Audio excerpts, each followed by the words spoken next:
recording has started. This is the inaugural episode of the EFED podcast. This is basically going to be the type of podcast that goes over all types of different EFEDs. We're going to start off a little small with the ones that, to be honest, I personally know. So N-PWN is going to be a primary one, as will be Freestyle Pro Wrestling and MWL. Just going to go over some stuff that's learned as far as any news type stuff, review some stuff, maybe mostly pay-per-view focus when it comes to reviews. I'm not going to review every single show, especially on Impong, because that will be a nightmare. But if there's anything I want to discuss about the shows, I can definitely do that too. Such as tonight, Impong held the Cash Out review, had 21 matches, and it was a lot of fun. Ended in a bit of a tearjerker in a couple different ways. Give me one sec. Got some stuff going on in the Discord. Let me. Dun dun. Dun dun. Alright. So, we're going to jump in to the Cash Out review. Starting things out, it was the 8-man Battle Royale. Had Don Fletcher, Cody Hagan, Chris Falcone, Tony Maverick, Monta the Dude, Zach Cadence, Rob Harris, and Highwayman. There were 3 people in this match that this match could have benefited, and 5 people that this would have done absolutely nothing for. The action was very good. The order, I believe, of pins was Monta the Dude being the first one pinned very quickly, followed not too long after by Tony Maverick. Then I believe it went. I don't remember where it went after that. I know it came down to Cody Hagan and Rob Harris, and Cody Hagan actually picked up the win. But this was the type of match to kind of warm up the crowd. There really wasn't much to it.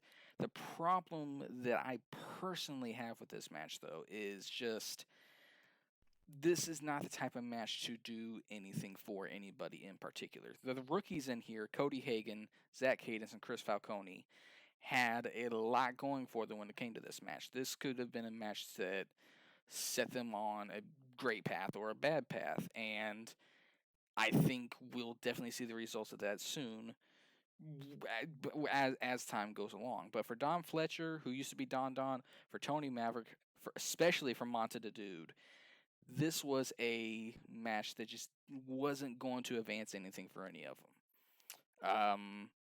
Because of that, I'm giving the 8-man Battle Royale opener 1.5 stars. So, coming up next was a 6-man TLC tag, Shining Magnificence.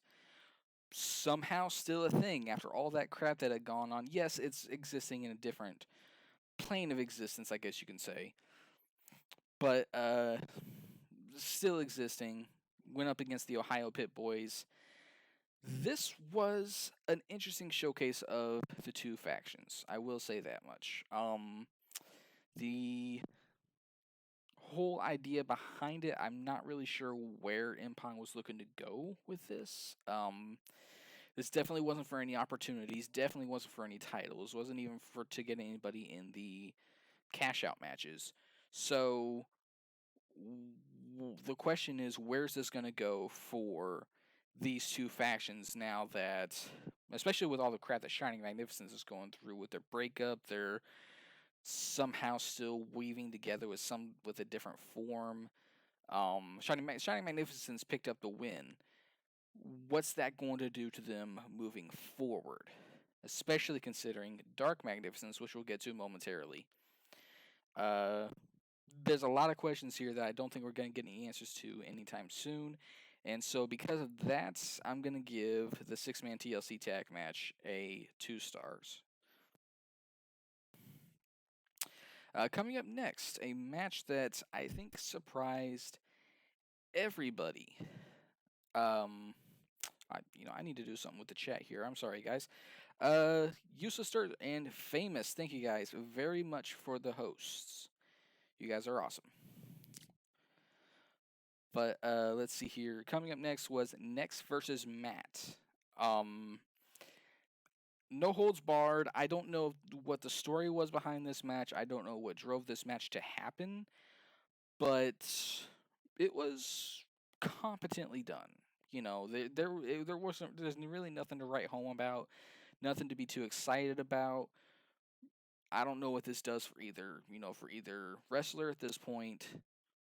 It's a 2-star match. It works for what it was. Um, then we had a very nice surprise when N-PWN announced the 40 and over championship on the line. Ricky Brown versus none other than Arthur Jackson, and already the jokes came in. Ricky Brown was gonna beat up a 60-year-old man, just like Tony Maverick had. Makes you wonder if Ricky Brown was about to become a pariah.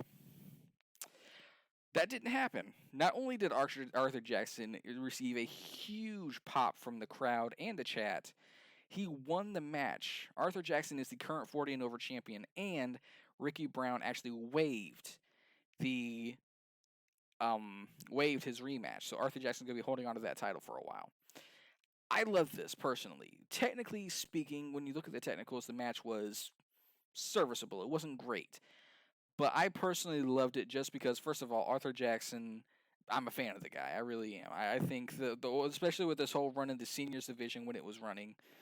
Ben Benjamin, thank you very much for the host. Especially this whole thing with the seniors division when that was running. I'm a big fan of Arthur Jackson, and I'm really happy that something came out of that, especially because Arthur Jackson and the seniors division as a whole hasn't been a thing for well over a month now. So I'm gonna give this match 3 stars. It was fun, nothing too amazing, but it was fun, and I love the whole thing with Arthur Jackson coming back the way he did. Up next was the Hardcore Championship. Manny Silva, Zodiac, William, Reverend Savior, Lance Reaver, and Hakon.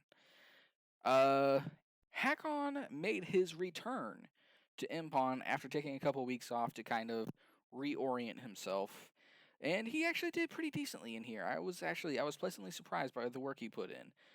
Manny Silva was actually the first one to get eliminated tonight, meaning that we were guaranteed a new champion, which actually wound up being Reverend Savior, which I believe was the right choice. Williams, I'm not to put anything against William. He's a good wrestler. Hakon's interesting. He's still a little green, so I can't really say whether or not I like him. Lance Reaver, I'm not a fan of Lance Reaver. I'm just gonna come out and say it. But Reverend Savior, I think, was the best choice for that match, and that's the way it went. The in-ring action was very good. There's really nothing else to say. It was a pretty good match.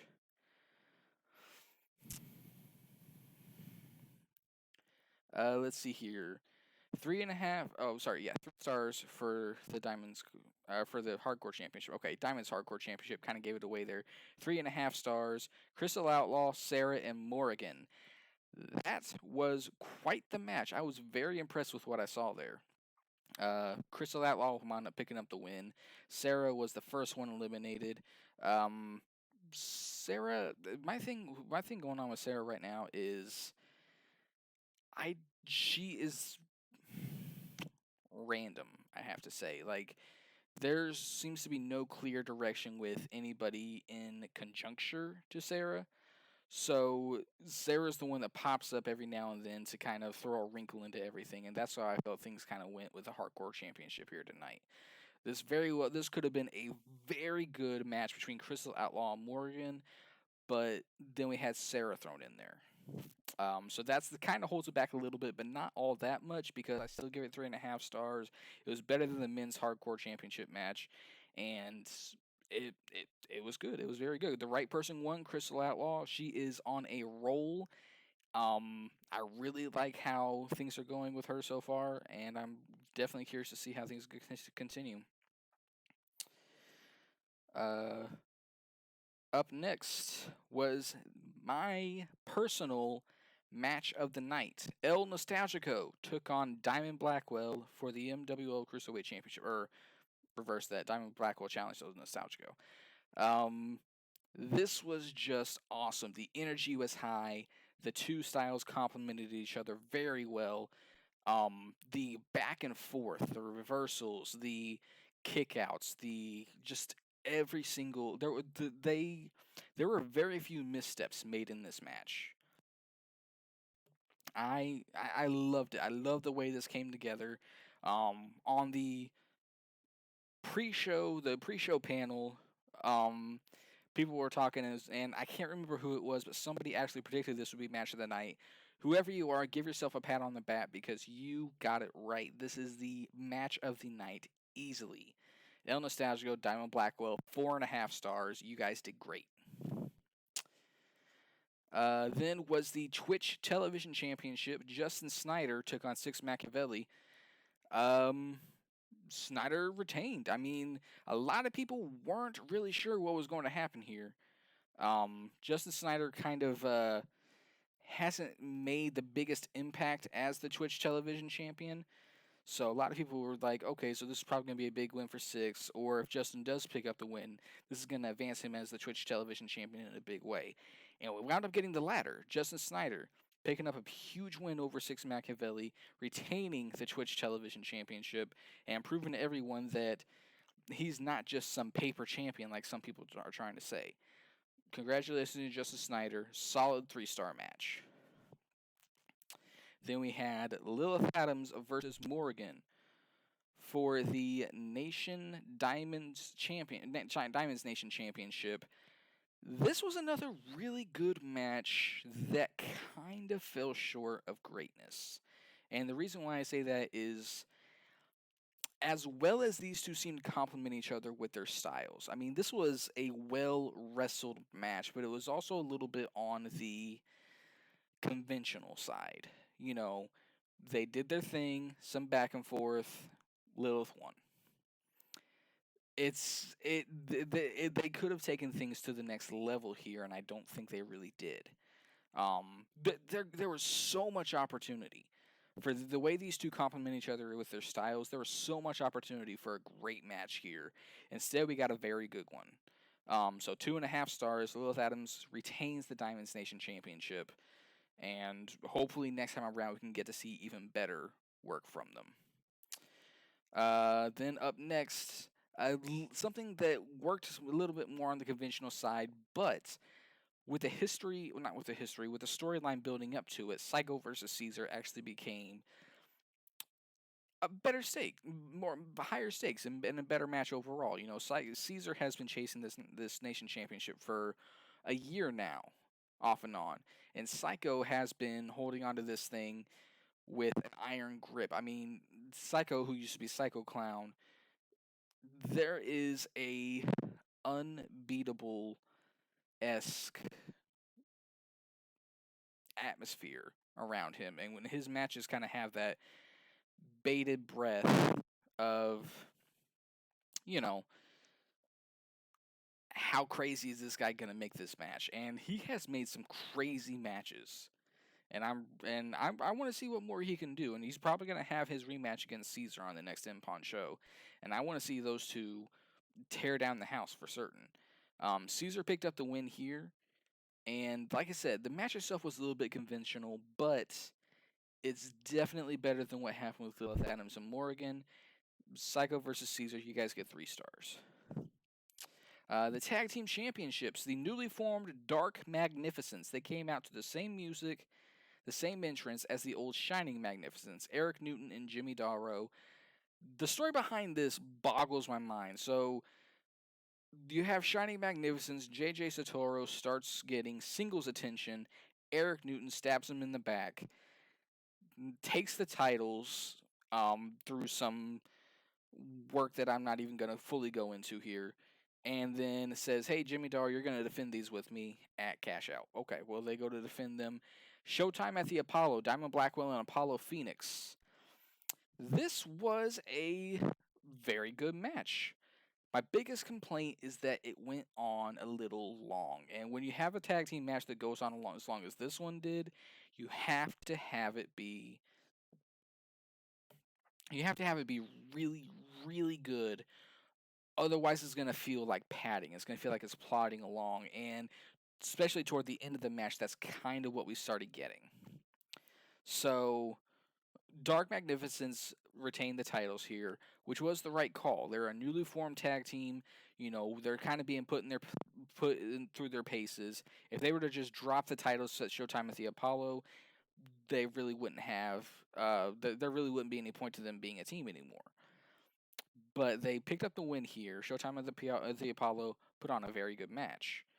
Um, just it dragged a little bit toward the end, so I'm giving that 3 stars.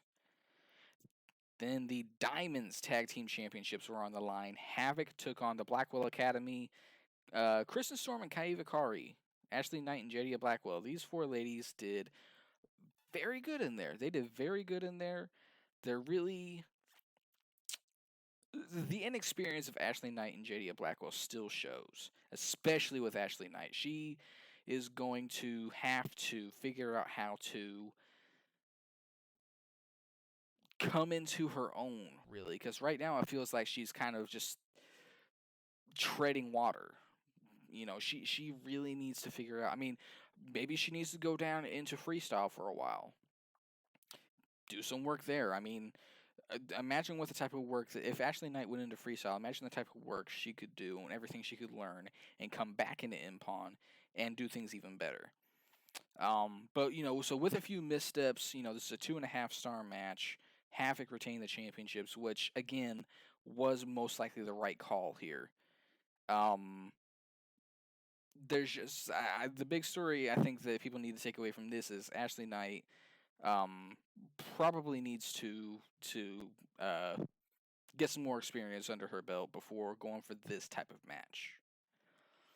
Then we had Nika versus Rosa. Went a lot like the Lilith Adams and Morrigan match. Now, Nika and Rosa are very different in their wrestling styles. They don't complement each other quite like Lilith and Morrigan does.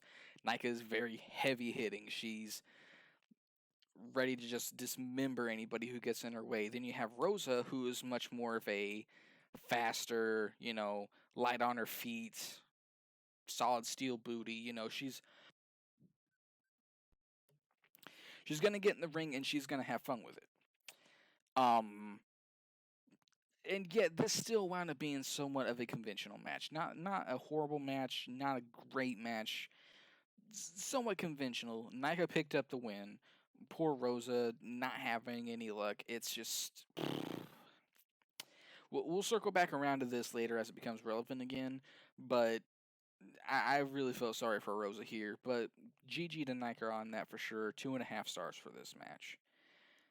Then we got Kai Kari versus Angel Blaze. I'm going to be honest, I forgot this match happened for a while. This was not that memorable of a match. Angel Blaze throwing her weight around with Kaiva was nice a little, for how little it lasted. Kaiva Kari actually wound up, picking up the win here. But it was nice to see Angel Blaze kind of throwing her weight around as much as she could, as little as she could, really. But yeah, 2-star match, nothing really to write home about. It worked. But then came the Diamonds Cash Out Ladder match. Crystal Outlaw in her second appearance for the night. Marlene von Wilhelm, Citadel Kai, Carol Baskins, Rosa, and Sarah. Making her second appearance tonight.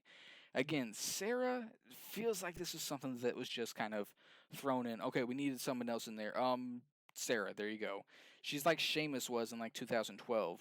Every time you needed an opponent in a match, Sheamus, there you go. Okay, well now that's Sarah in the Diamonds division.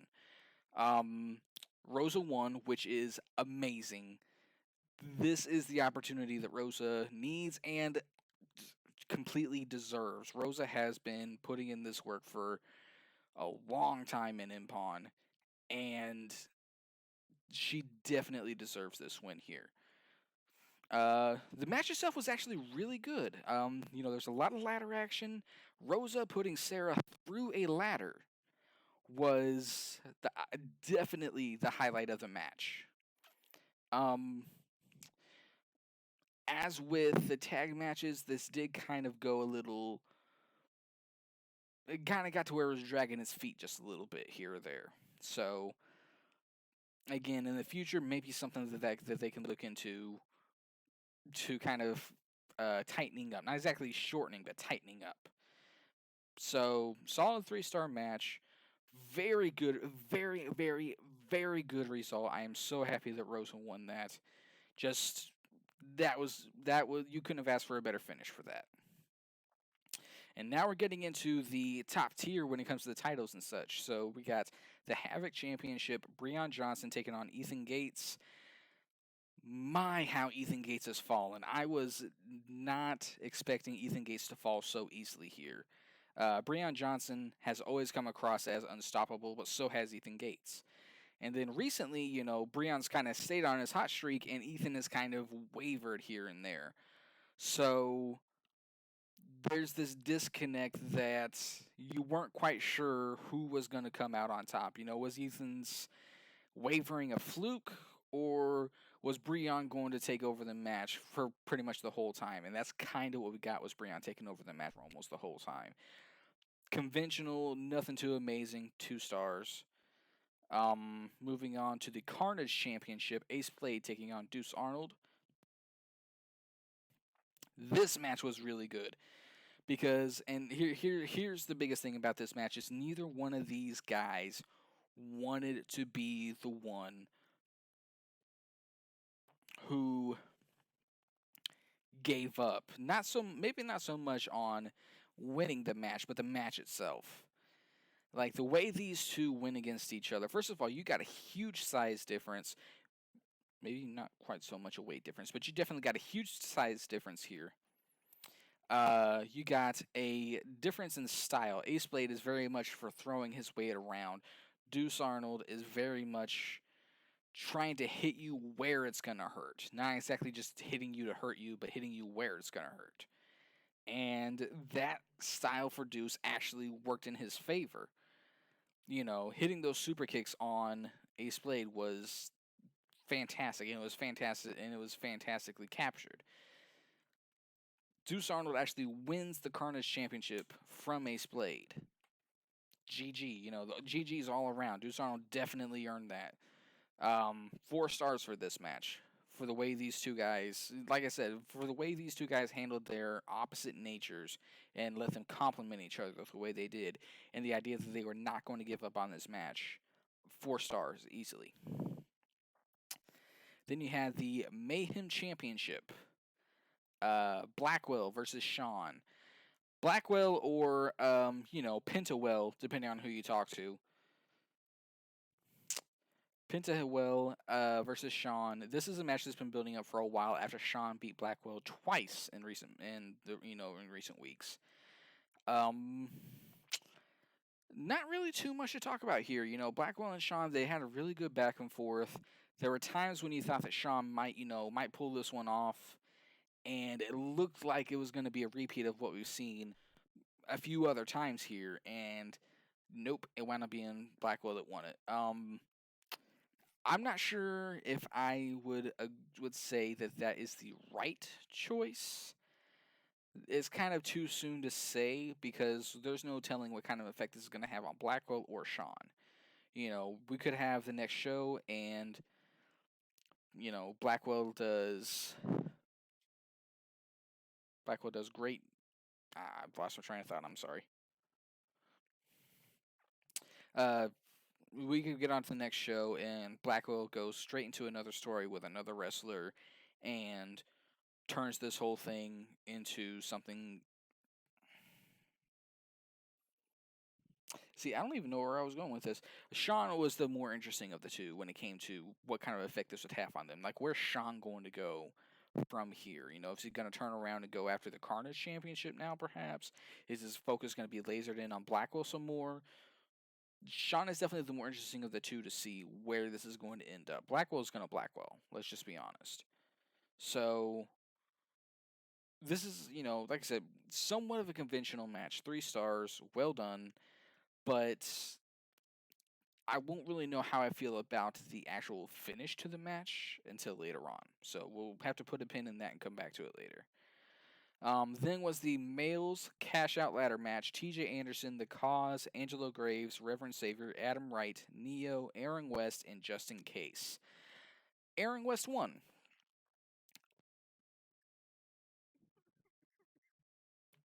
I don't believe Aaron West was the best choice. Angelo Graves or Reverend Savior probably would have been preferable, and of the two, Angelo Graves probably would have been the more preferable since Reverend Savior already got the hardcore title earlier tonight. Adam Wright could have been that as well. Mostly, I was just distracted by the cause and just in case wrestling in suits. I don't know what this whole thing is with the suit warriors or whatever. I don't know. And I don't think we're going to know for another week or two. So, this whole thing with the premature suit brigade or whatever that we've been seeing over the past couple of weeks, or couple shows at least, and it happened with Sean too. That's something I forgot to mention in the last match. Sean was wrestling in a suit as well.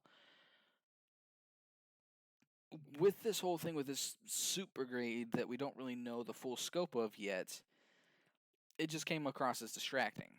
But it distracted everybody else in the ring too, especially the cause and just in case, because they wound up not really making that big of an impact in the match itself.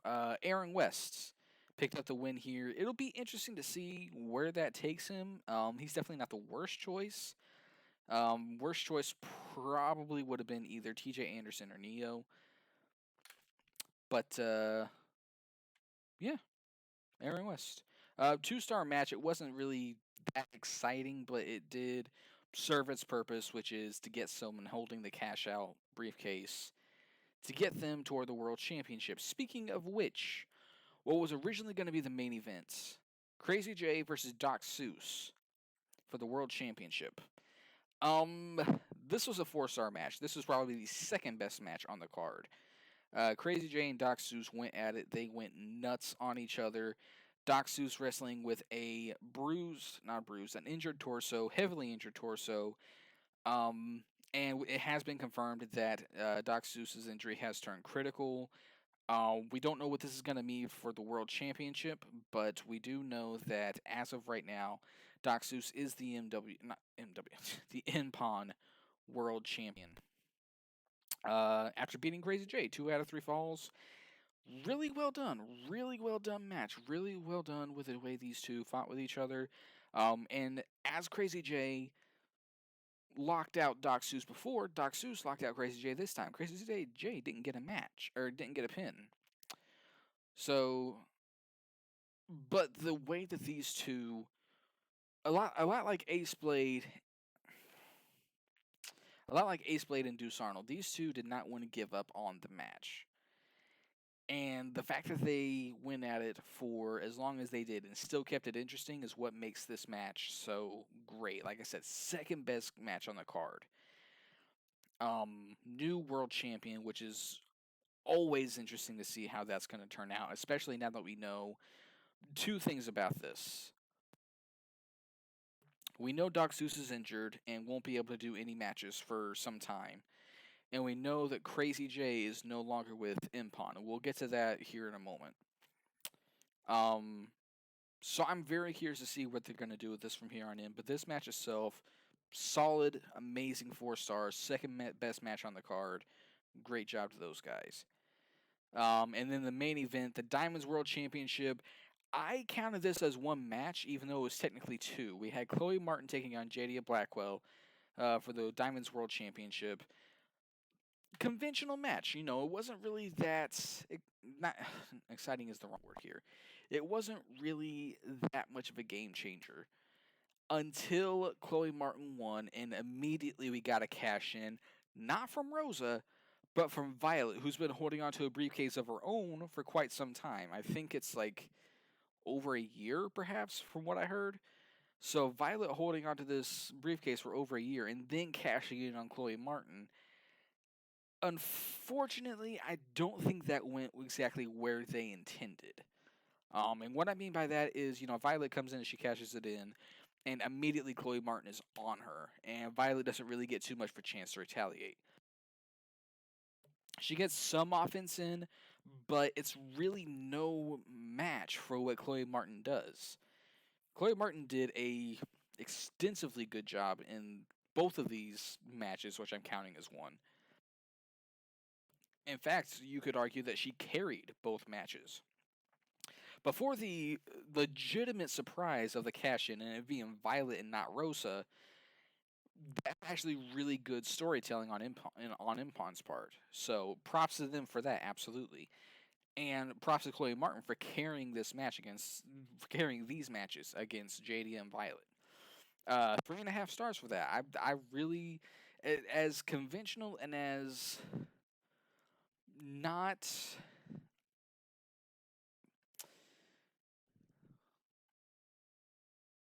not terribly, not anything to completely to write home about. I'll just say that, as it was those two factors that really made this stand out to me. So good job. It ended on a very satisfying note. So total, if you're gonna average it up, you got to round it up a little bit. I give this show 3 stars. It was very well done, very well put together. Couple stumbles in the beginning, especially that 8-man battle royale, but very well put together, very well done. But the big thing that come off of this as well, Crazy J has resigned from okay, there you are, famous. Crazy J has resigned from Impon, and he actually has agreed to do an interview. So I'm gonna try and get him on the voice chat right now. See if he picks up.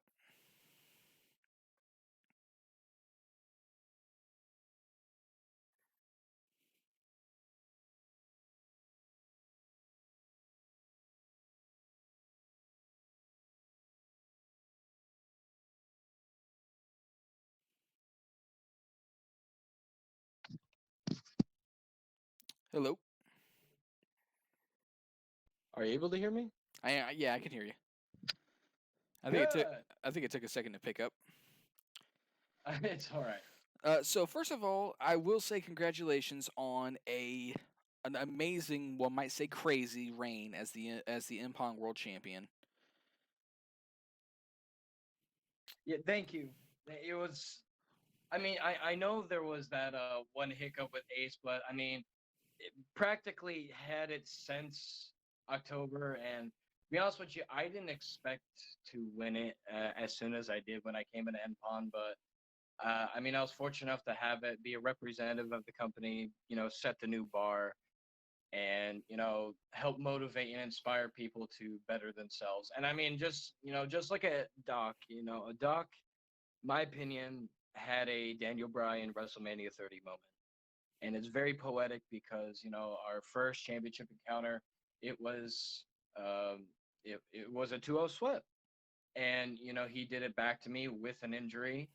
Um, and he earned it. He busted his ass for it. He earned it, and he deserves to be the man of the company now. So you guys had a hell of a match. I'd say a the second best match on the card. Uh what exactly were you thinking about as far as going into this match? Did you know from the beginning that this was going to be your last match in Impon? Um did you have an idea as far as if this was going to be your last match, what was going to be the it- let me try and phrase So this the pretty right way. pretty much, no, I got what you mean. So pretty much, I've been thinking about it for a few months, and I said it during Input Uncensored.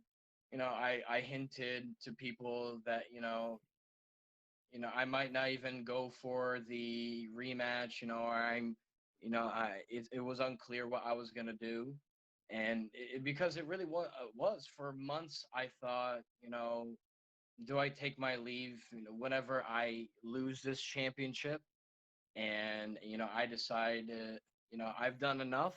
There's nothing more for me to do, and it was all a matter of waiting when that would happen. And this was the case. So pretty much walking in to tonight's match was, either I'm walking out still as world champion, and walking out. If I was still world champion, that doesn't mean I was going to be, like, oh, I can't leave now. Like, oh, you know, I wasn't gonna have a negative thought. If I were to leave as world champion, I would have had the same mindset, as before. As still world champion, I represent the company, give my all, and until that time came. Um, but then there was the thought of, if I do lose, then this might be my last, and I want to go out a bang. Although it was a 2-0 sweep, I People saw that I gave it my all. I didn't back down whatsoever. Doc didn't back down whatsoever. Especially with the injury that he had, and that's why I gave him major respect. And yeah, that was my thoughts. So, what are your plans now? You've decided that you've had your last match in Impon. Um, the door has been left over for you to come back if or when you ever want to. What are your plans going forward as far as you? My plans are there's commitments that I still have across the world, and I'm still going to fulfill those. Bust my ass for those commitments as I did with NPON, and NPON was a very big commitment that I wanted to continue to uphold and fulfill. Um, for probably the past year and a half, I've been trying to cut down, try to uh, lay off some pressure on myself. And I'm not saying that as a bad thing to the companies that I have commitments for. I'm just saying that a long time ago, I gave myself a lot on my plate all at once. And I was the type of guy not to just leave while being in the middle of a champion or being in the middle of a story or a feud, because I thought that's disrespectful to, the people that book or to the owners. And I didn't want to be that guy. I wanted to leave when it was the right time. So pretty much, I already answered the question, but I'm going to say it again. Going forward, fulfill the commitments that I have previously made and give it my all. And, when the time comes for me to leave, like what happened with tonight, um, that's the same thing will happen. Before we get to listener questions, I do have one more question for you. All So right. you're stepping away from being a wrestler for Impon. Are you still going to be involved with Impon in any capacity, or are you stepping away fully? Um,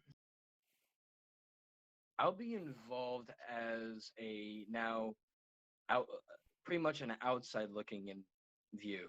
Kind of As stepping back to be a as fan. what was that? Stepping back to be a fan, essentially. Yeah, being the viewer, just watching from outside in again, as I was at one point before, very many moons ago. Um, and I'm still going to enjoy the product as much as I did participating. Me not participating is not going to differ on how much enjoyment I have with N-Bond. Now, we do have a few questions from the listeners here. Will you ever come back to Impon one day? See, for now, obviously, it is unclear, but the term "never say never" exists for a reason. Right. And there could be a chance where I come back in the future. If there's not that much pressure on my shoulders, and say there's a point in time where I fulfilled my commitments as I said before, and I leave those, and if I feel like I want to put some more back on me, then that door's open. Let's see here. What kind of legacy have you left in Impon? The legacy that I left is,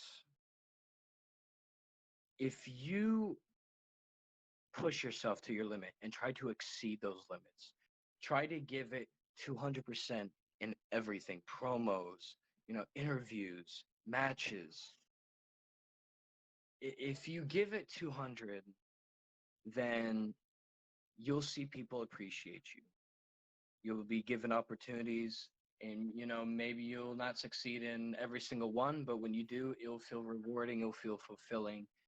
And whenever the day comes that you and I'm saying you as in general term, for anyone that leaves, you're going to be satisfied that you left with people inspired and motivated to reach the level that you end up setting. And what would you say your favorite moment in Impong was?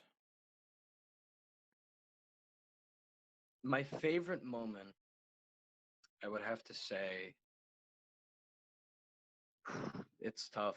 I would have to say my first encounter with Justice Blackwell for the N-PWN World Championship, because people knew that it was a Clash of the Titans waiting to happen. People wanted to happen for a long time, and that match, from what I can recall, was amazing. It was, um, and I know at the time people just didn't want to see Justice Black was world champion, if I'm correct.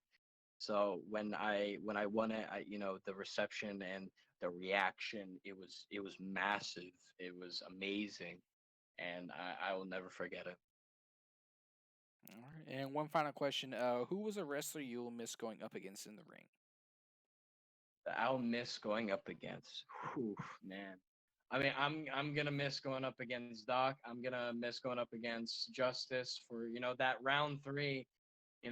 Keep in mind, people, me and Justice are 1-1. So you never know. There might be a time in the future where I have to come back to settle that score. We're tied, but I'm gonna miss being in the ring with a lot of people. Doc, Ace, Justice. There's a lot. And then actually we got Doc Seuss wrote in, said, no question, just massive respect for Crazy J, champ to champ, wrestler to wrestler. You've left big shoes to fill once I make it back into the ring. And Doc, I'm very sorry. You had that torso injury coming in. I've said this 1,000 times. You walked in with the torso injury, knowing that my skill set is heavily based around your injury. And I mean, hell, you fought through that so valiantly that I couldn't even get a single pinfall on you. You countered me at the most opportune, perfect moments. Every spine buster, crazy bottom. I tried to throw at you at split second, you countered it. And Irv during the N-PWN Uncensored, he told me, Doc Sue said he got you figured out. He said he knows what he's got to do, excuse me, to beat you. And even though I said it was bullshit, I mean he was right. You were right, Doc, and you were the better man tonight. And then we just got one final one popped in here. Are there any wrestlers you wish you had a shot to go against? I'm pretty sure there is a lot. I'm kind of bad with names, but just let you know, for some of the new people in N-PWN that I didn't get to face, although I will have the opportunity to, don't think I forgot about you. And with all my heart for the newcomers, bust your ass, do well, give it 200 to 1,000%. That's all I want from you. Because as Doc Suit said, I left a lot of shoes to fill, and if you were inspired by my reign, by my performances, then I'm satisfied that I was able to leave knowing that I inspired a new generation of N-PWN, and I'm very excited to see where things go from here. Now, Crazy J has a Twitter you can follow. It's at CrazyJ2X. And he's left a Thanks for the video on there. plug. Yeah, absolutely, absolutely. Um, any final words you got for the audience here? I want to say thank you all so much. You all showed me so much love and support that I couldn't even comprehend it sometimes. And all the love that all of you showed me when I announced I was leaving. I mean, I cried a little bit. I'm gonna be honest with you. I cried a little bit. Um, and because that's the impact that y'all did on me, and that's how much I cared about you, and that's how much y'all meant to me. All the thank yous in the world, it can't be enough. But for well, I said this on Twitter, but I will say this in front of you for the final time for all of you, Npon.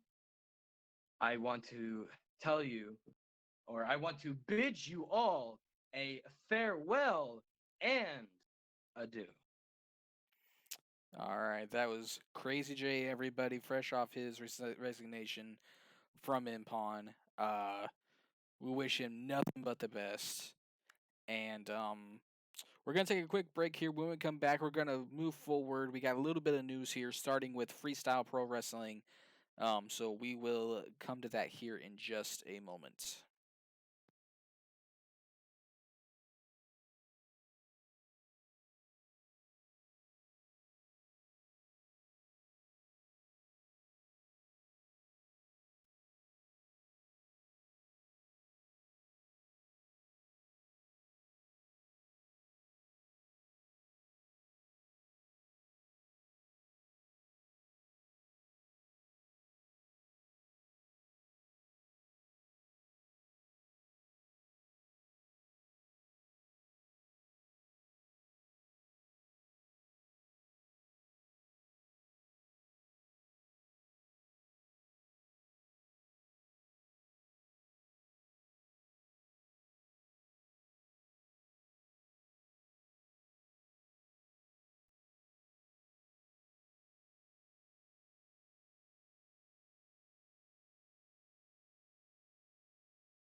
And we are back with the EFEB podcast. This is the inaugural episode. We just reviewed the N-PWN Catch Out pay per view. A 3-star pay per view with a lot of good matches. A little bit of stumbling in the beginning, but a really, really good end and a tearjerker of an end as well as Crazy J resigned. We are going to be moving forward here, though. We're going to be talking a little bit about Freestyle Pro Wrestling.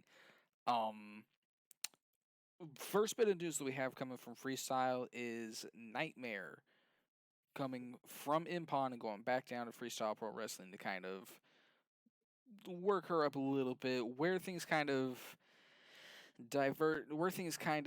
gets interesting is it was later revealed that Nightmare was actually in the Diamonds Cash Out ladder match, probably in the place of Sarah or Carol Baskins. So that's really interesting or it's kind of unfortunate that she decided to move back down to freestyle at that time. But okay. Um, but yes, really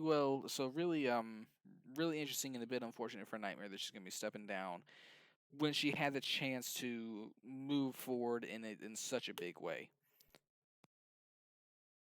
But also, as has been reported already, the cruiserweight division is heading to Freestyle Pro Wrestling. What's even more interesting about this is the approach they're taking um, with their cruiserweight division. It's not going to be the exact same, I guess you can say, rules that they have with the wrestlers for the women's division. So I'm very curious to see how this cruiserweight division stacks up with N-PWN's, especially considering that this is going to be the only males allowed in freestyle. So we'll definitely have to keep a close eye on that.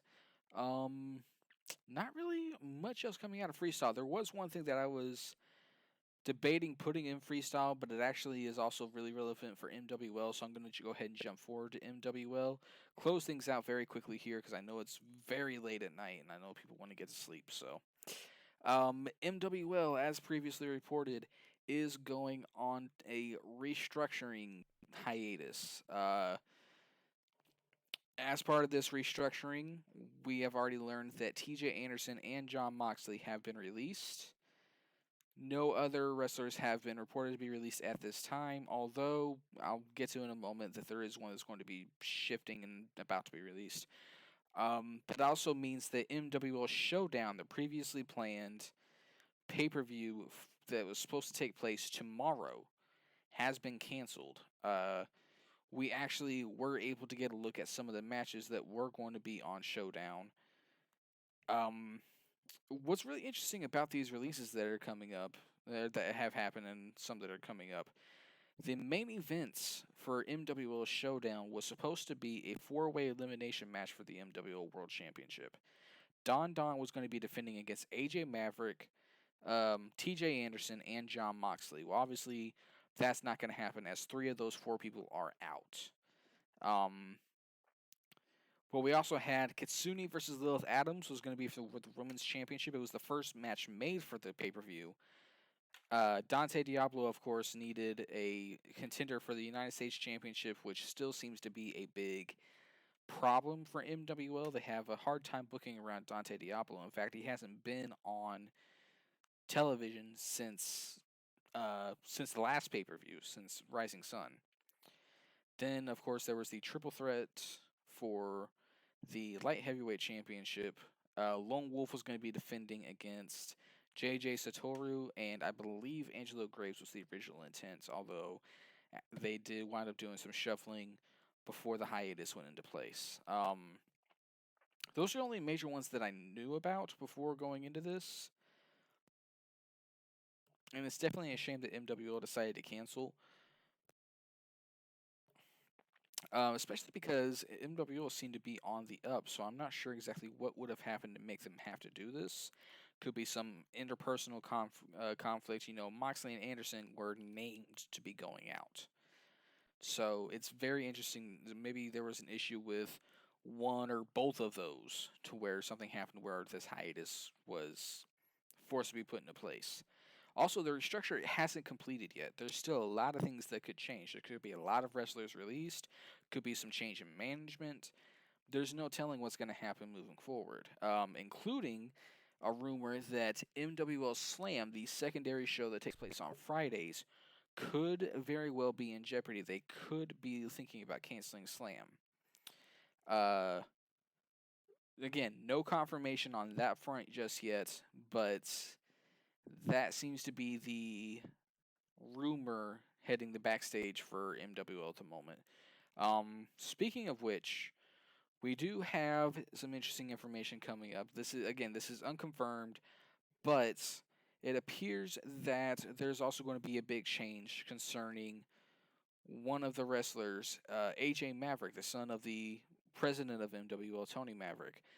He is apparently going to be not only leaving MWL, he's going to be trying to drop about 12 to 15 pounds to be in the cruiserweight division of Freestyle Pro Wrestling. So that would be very interesting to see where that goes, especially because his style isn't the typical cruiserweight style. He may have to do some retraining, definitely going to have to lose some weight. I think he's like at 217 right now, so he's 12 pounds overweight when it comes to the cruiserweight division. So it's definitely going to be interesting to see what happens there. But we'll definitely keep on top of that and keep you guys informed on that. But that is all the notes that I have for now. Big news coming out tonight was, of course, from N-PWN, cash out that pay-per-view, and the resignation of Crazy J, the former N-PWN World Champion. But congratulations to the new champions. Congratulations to those who retained their titles. Thank you to everybody who stopped by to watch this, and thank you to everybody who watched this on YouTube. This is the first episode of the EFED podcast. I'm not going to have specific schedules for this, simply because there will be times where there's just nothing to talk about. But I will be looking into further things like adding more guests in, maybe having a little more interactivity with the chat as far as viewers go. Definitely going to be looking into other avenues. Like I said, this is the first episode. This is a dry run. And it was a perfect dry run to do because this was the review of a major EFED pay-per-view. So, but that's going to be it as far as things go from here. Thank you very much for watching, and remember something. I don't know. I need to think of a sign off as well. Like I said, this was a dry run, so thank you very much to everybody who stopped by, and you all have a wonderful evening.